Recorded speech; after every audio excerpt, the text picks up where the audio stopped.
When you think about the kind of change that lasts, not just one fundraiser, one event, or one moment, but true community-wide impact, what does it take to make that happen? Today's guest has answers for us. Roger is someone who has turned his passion for technology and community into a powerful tool for good. He is the co-founder of NorthWorld, the company behind the award-winning schoolauction.net, a platform that has transformed how nonprofits and schools raise funds to support their missions. His leadership has helped countless organizations simplify fundraising and make a bigger impact. Beyond his professional work, Roger has a heart for service. He's having served on several nonprofit boards, and he lives in Portland, Oregon, where he proudly says he loves dogs, all dogs on the planet. Roger joins us on Act to Impact to share how technology, creativity, and community can come together to make fundraising easier, effective, and more meaningful for causes that matter. He's here today to show and share with us how we can all step into that same vision of creating a ripple effect that lasts.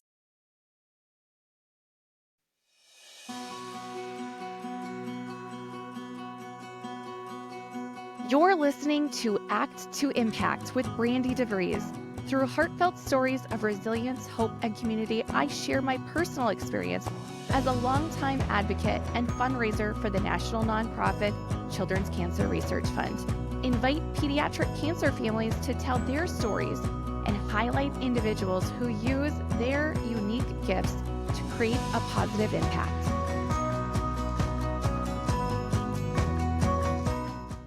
Welcome to Act to Impact. I want to thank all of our listeners for taking the time to listen and sharing Act to Impact.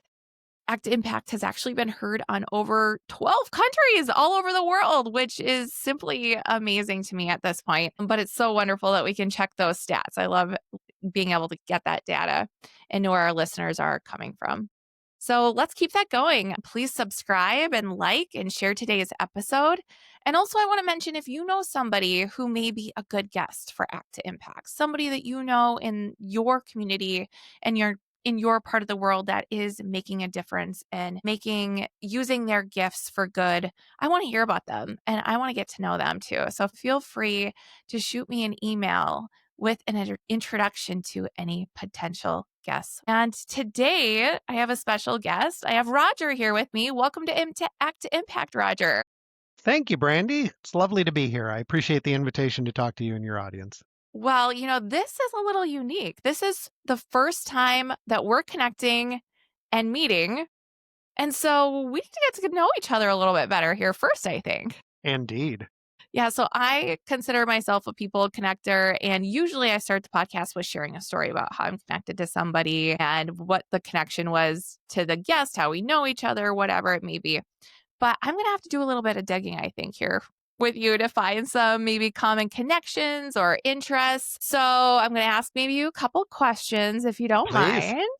Please. But in your intro, you mentioned that you have a love for all dogs. Pretty much. I'm assuming you have a dog or dogs. There's Omar back there in the chair behind me, and there's Peppers out there in the world somewhere. But I don't like living without dogs. I kind of need them in my life. They help keep me stable.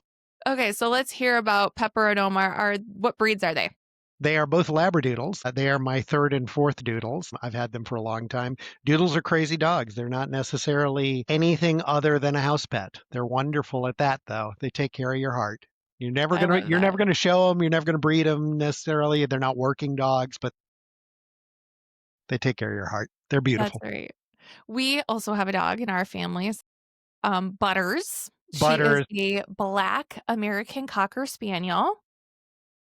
And I think she was the runt of the litter. She's only like 15 pounds. She's tiny. Little fluffy thing. Beautiful. Yeah, but I grew up with Cocker Spaniels. And so that's why I continue to get Cocker Spaniels. And they're wonderful companions as well. Okay, so dogs, we have that in common. Now, usually, I'm from North Dakota originally. I know you live in Oregon. We've got a connection there. Yes, I knew it. I'm like, if there is ever a North Dakota connection, I will find it. So tell me more. My mother grew up in Devil's Lake, North Dakota, and we went back there many, many times. My grandparents stayed there until the end of their lives. And yeah, I've been to North Dakota many times.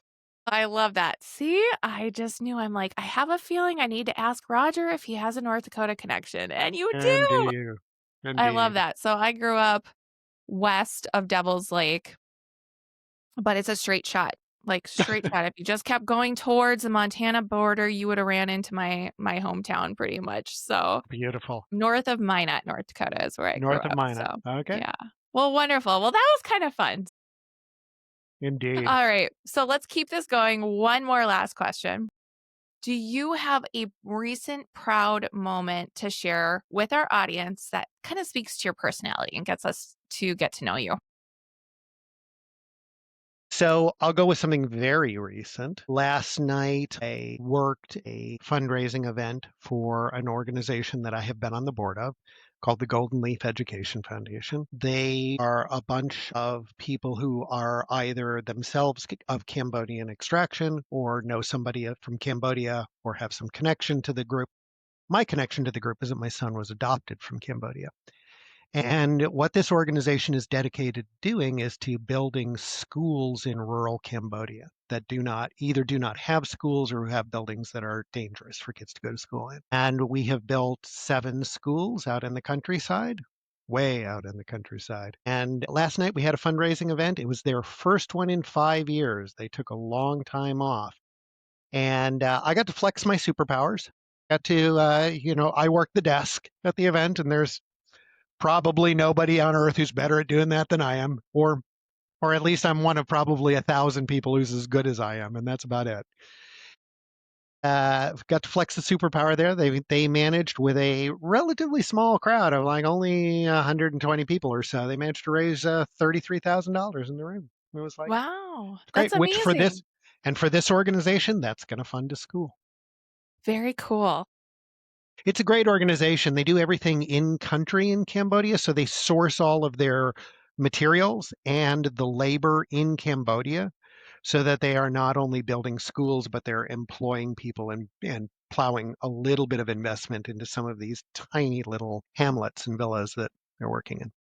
That makes sense. So, well, I feel like that is a great way for us to learn, myself and our listeners, to hear more than about schoolauctions.net for the first Yeah, time. So, let's talk about it. uh, I want to ask, like, what is the simplest way for you to describe what your company does and the nonprofits and schools you serve?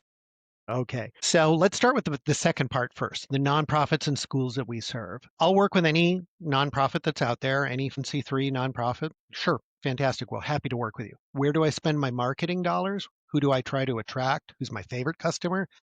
My favorite customers are PTAs. They're churches. They are Rotary clubs. They are local grassroots, high impact nonprofits for their community. Those are the customers that my heart sings when I'm serving those. When we're working with the American Cancer Society, that's great too. But I happen to know they got a lot of resources. And I'd rather work with the guys who I can make the biggest impact with through our product. And our product is a software platform that it helps small grassroots nonprofits plan, manage, and run fundraising events. And these are events, usually they're annual for an organization, certainly for a PTA. They're not going to do more than one a year. But they, an evening where you get everybody together, everybody puts on fancy clothes, eats rubber chicken, and then there's a variety of fundraising activities that happen during the course of that evening. There might be a live auction, there might be a silent auction, there might be a raffle, there might be fixed price things to sell, there might be games. There's all sorts of fun things you can do in the context of a 3 or 4 hour event that lead to fundraising, that lead to money in the bank account. And so we enable all of that. We're the sort of the infrastructure sitting underneath all of that. The organization goes out and plans their own event. We're not party planners. We don't know what your community is going to respond to. So you plan the party and you go figure out which fundraising elements you want to include. And then you go fill those out. If you're going to have an auction, you go get items. If you're going to have a raffle, you go get prizes, whatever. And then we give them the platform to sit down, catalog all of the items, sell tickets to the event, and then on the night of the event, move the guests through the event in an efficient way so that when they leave at the end of the night, they're still happy and they're willing to come back to next year's fundraiser. How's that? Yeah, sounds like I can see myself sitting an event that I've gone to, whether it be for our local Sure. school or a larger gala. And yeah, you as you walk through it, I can see myself moving through the night, right? Like I check in, they're probably checking our names across a software that could be Uh-huh. yours or something similar. And Yes. then you get your bidder number and Right. you're able to access your silent auction things on your phone. So, right? That's Yeah. what you guys do? Absolutely. Okay, Or if yeah. an organization wants to do it the old-fashioned way with paper, go for it. It's fine. We support those kinds of events too. We can help make those more efficient as well. But yeah, the trend is for everybody to do the bidding on their phones, and that's okay. That's it's fun. It doesn't necessarily help you raise more money, but it's fun. And many people like it. And so we've got the platform, or that is a function within the platform. And then a couple of years, or a few years ago, 5 years ago, 5 years ago, back in the dark times, we did come up with a way to even conduct live auctions with an auctioneer virtually, which was important because at that time nobody could get together in person. So it saved a lot of nonprofits bacon that year. That's it. So you mentioned though that like being able to bid on things on your phone doesn't make them more money. So what have you determined does make them more money? That why they would want to use your software? Okay, why you would want to use our software? I kind of gave away the key line earlier, which is that you want your guests to leave the event while they're happy. One of the things that can happen at a fundraising gala is that if you don't have an efficient process for collecting people's money at the end of the evening and getting them their stuff and getting them out the door and into their car and back home where they can kiss the kids and send the babysitter home. If they can't do that relatively efficiently, they get cranky and things become kind of a mess at the event. And then you are torpedoing your ability to raise money from those same people in the future. You're at least you're handicapping it. So what we want to do is we want to have everything's built around the guest experience. We want the guest to have a really positive, easy flow through the evening. We want them to move around unencumbered. We want them to spend money recklessly. We want them to get a little lubricated and, have to use their American Express card to get out of the event at the end of the night. We want all of that to happen. And in order to make that happen, the team behind the event needs to have the tools to manage the guest flow, manage the items, manage the bidding there, such that a team of, say, 6 people can pull off a fundraising event. You know, it's a lot of work to do one of these things. And most of the people who volunteer to run them have never run one before. Most auction chairs are sort of first year auction chairs, especially with PTAs and churches and Rotary clubs. They tend to rotate the duties. So when it's your turn, when all of a sudden Brandi comes home from a PTA meeting and you look at your husband and you say, tonight I did something. I kind of volunteered for a thing and now you don't know what you're necessarily supposed to do. That's when you Mhm. come to us and we give you a tool set and we give you training and we kind of coach you through how to run one of these events. We're weird. I am one of the weirdest people in the country because I never stop thinking about fundraising auctions. And other people stop thinking about them as fast as they can. As soon as it's over and I've done that, it's over and I got money in the bank, great. I'm going to think about other things. But I think about them all the time. And so I've got plenty of advice that I give out freely on how to make these things work. Well, I can hear your passion in it. So what was that fireball moment that really sparked and inspired you to co-found this and Yeah. commit to really building all these tools and using the ideas that it sounds like are going through your head all the time to support the fundraising communities? Yeah. So it's actually a fairly common story. It gets uncommon about a year into it. But I was PTA president. I was president of my kid's school. And I was looking around. I was a software guy, had a software industry background, and our annual auction was coming up. And they had done everything manually with notebooks and spreadsheets.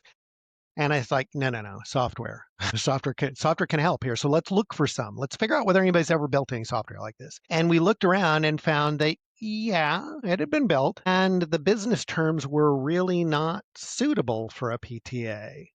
You had to pay a big license fee up front, and then you had to pay 2 or 3% of what you raised on top of the license fee. And I, come from the software world. I knew that software companies are not automatically entitled to a percentage of your revenue. That's not the way the software industry traditionally has worked. There are many pricing models in the world, but I didn't like that for our PTA. I didn't, if I'm going to go to all the work of having somebody put on an auction here and jump in and do this, that's a lot of work. I want to keep the money we raise. And so I'm looking around and talk to some other people, and they're like, there's these guys at Irvington, one of the other schools in our district, and they built something. And it's like, okay, so I'll go talk to them, see if I can get it for free. And they looked at me as like, uh-huh, you can have it for free, but let's start a company. You know how to sell software, don't you? I was like, yeah, yeah. And I had been laid off recently, so yeah, okay, let's do this. And that's the common part of the story. That happens all the time. Every year, there's at least 6 companies that get founded by the husband of the PTA president to just do something, just get down in there in your basement and do something for me. And many times they'll put up a website afterwards, but then after a year or two, they want to get back to their real job, and so they go away. So the uncommon part is that we stuck with it. We've stuck with it for 18 years. We've been helping churches and schools and grassroots nonprofits for 18 years. And it's not a business that's a unicorn. Our software company is not a Facebook. It's not a Google. Come on. No, we make a little bit of money. And that's okay because we do a lot of good. And that matters.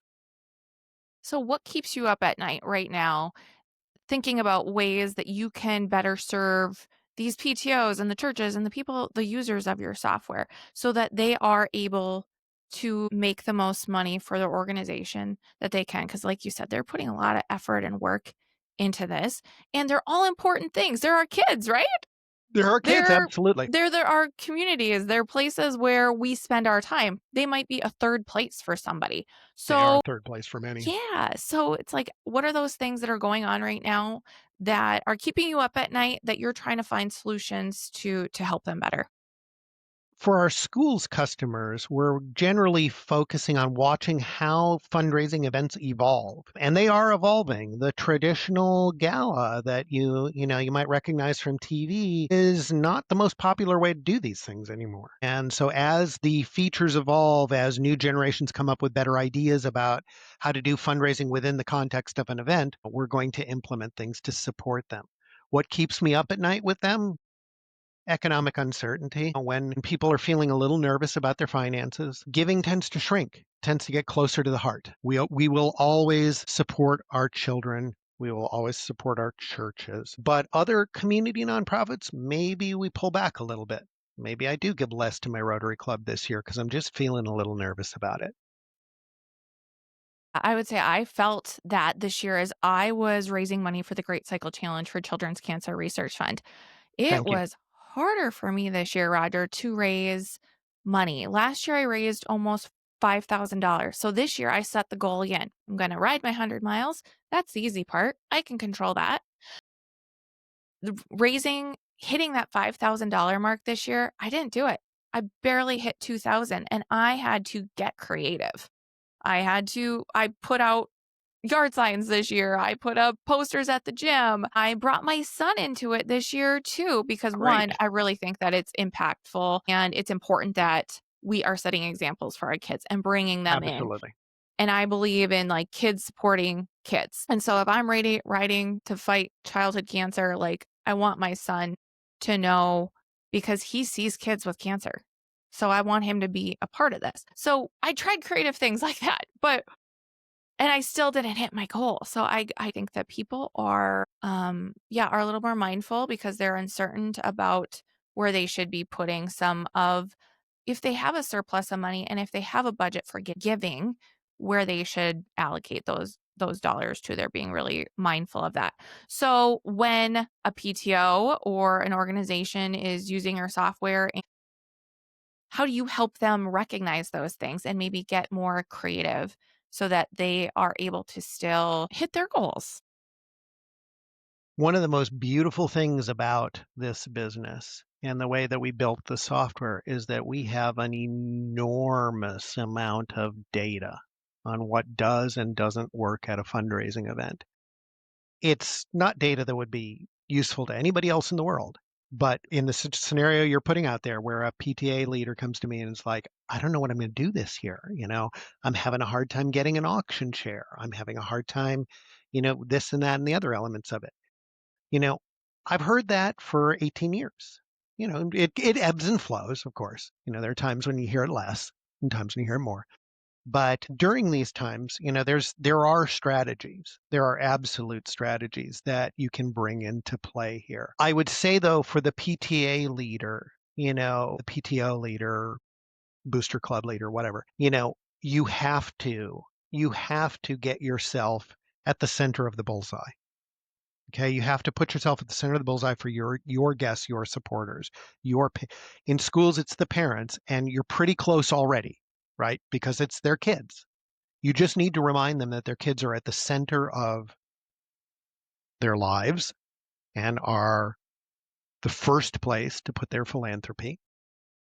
And then you expand out from your immediate situation thereon. You take care of people whose plights you understand. If you know somebody who's had childhood cancer becomes important to you. But for times like this, I would appeal to the church, the PTO leaders, to recognize that there are almost all of your supporters are going to place your particular small community organization at the center of near the center of their lives, at least, right? Mhm. So uh, for them, that's my strategy, my advice. For the other kinds of nonprofits that are out there, this is a rough year.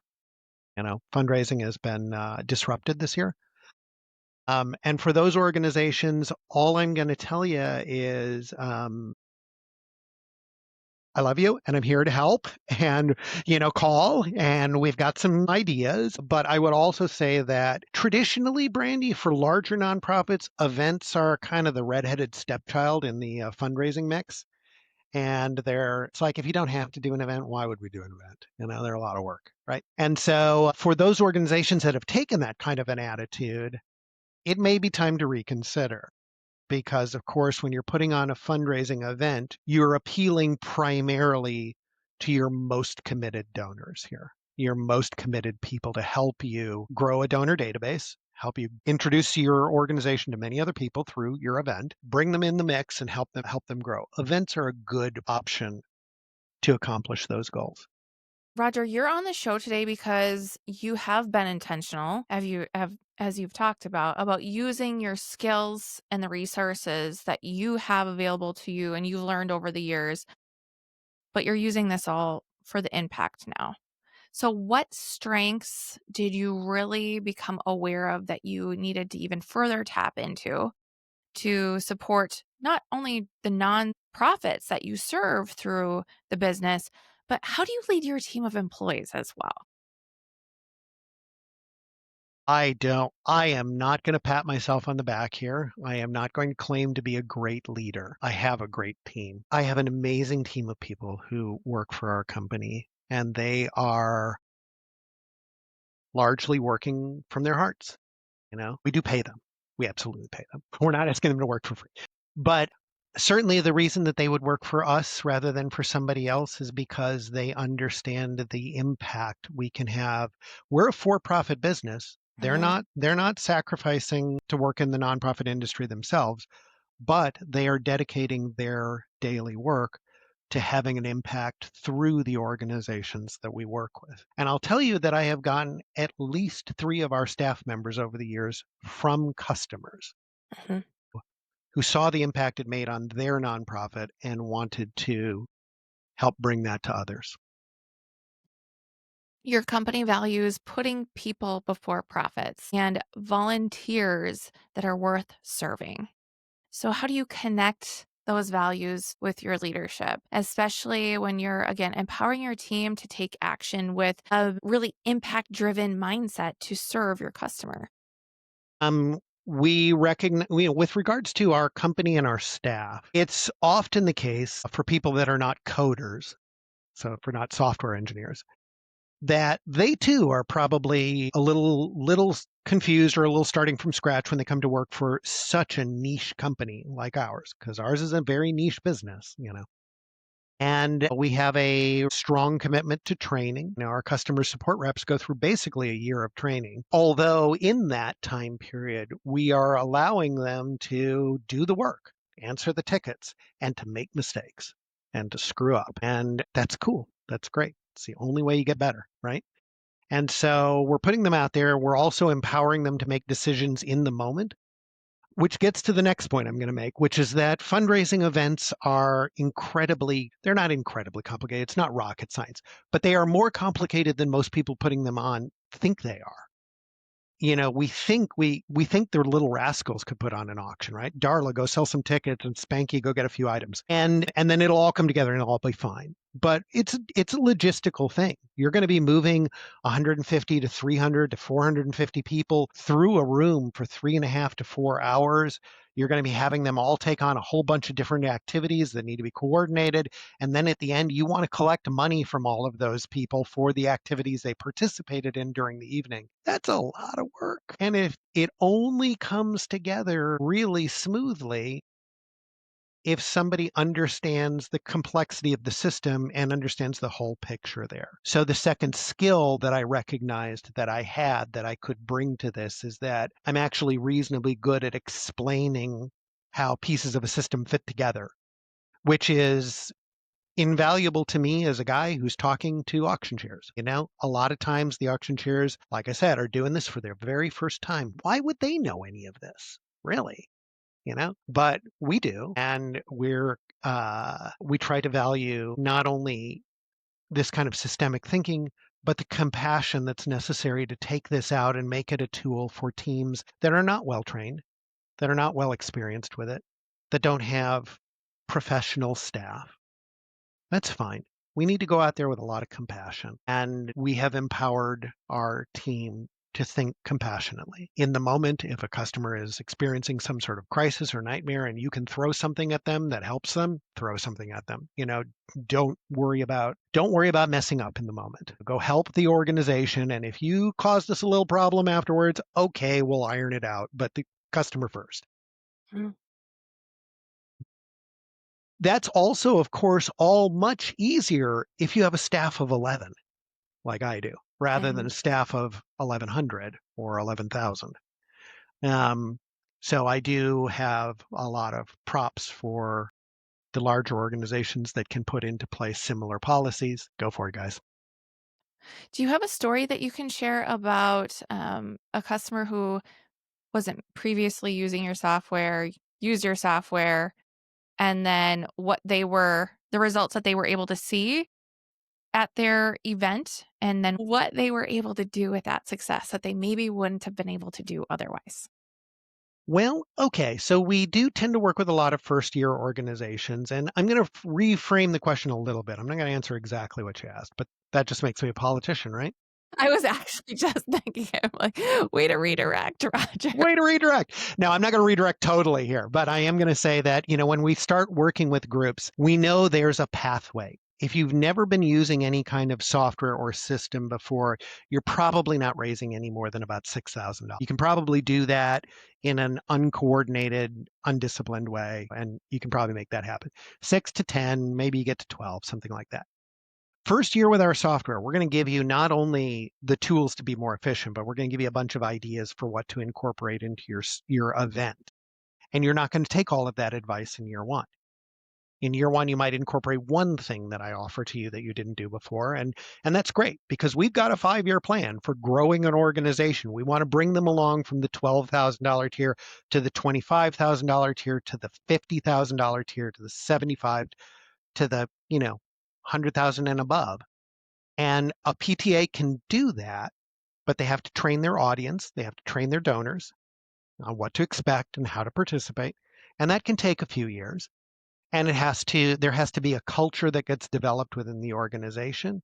And that's our basic game plan. And I would tell you a story from a customer, but I got zillions of them. That's kind of what we do on a daily basis is, we help people raise money to do things they really couldn't do before. And like I said earlier with my friends at Golden Leaf, we had an event last night. They get to build a school now. Mhm. They get to build a school in rural Cambodia. That's an amazing thing.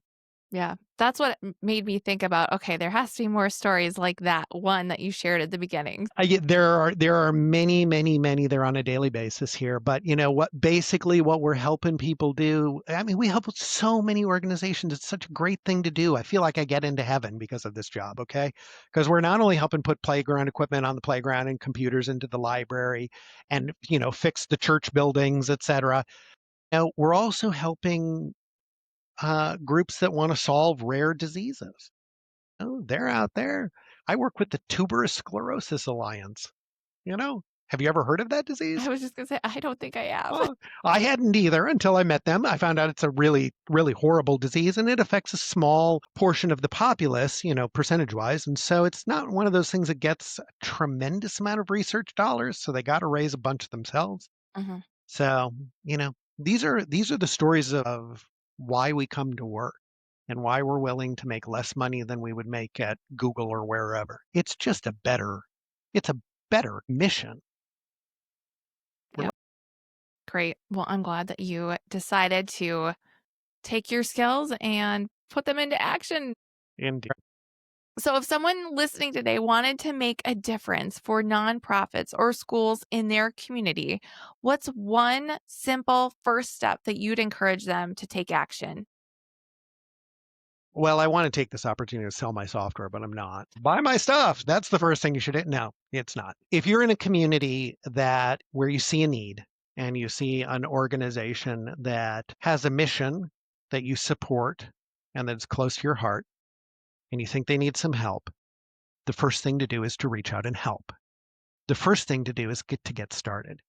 Start as a volunteer, start with a phone call, start asking people what they need.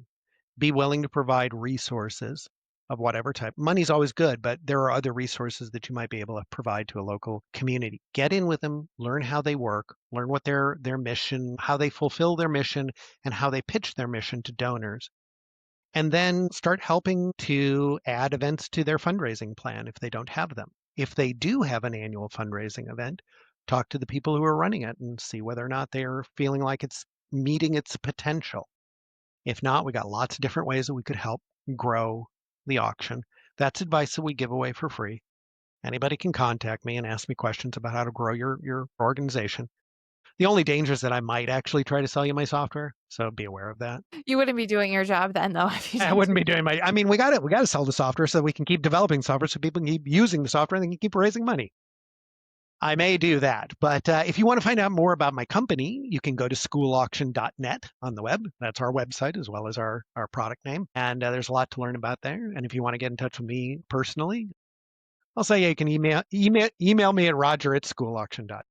Okay, great. I can add that to the show notes too. So, Thank you.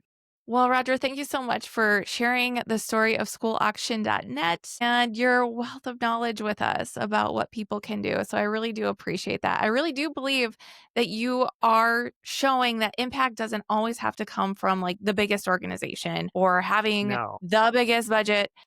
Like you said, it comes from people that are just willing to get in there, roll up their sleeves, connect with their communities, and get creative with the tools and the way that they're doing it, not being afraid Yes. to do that.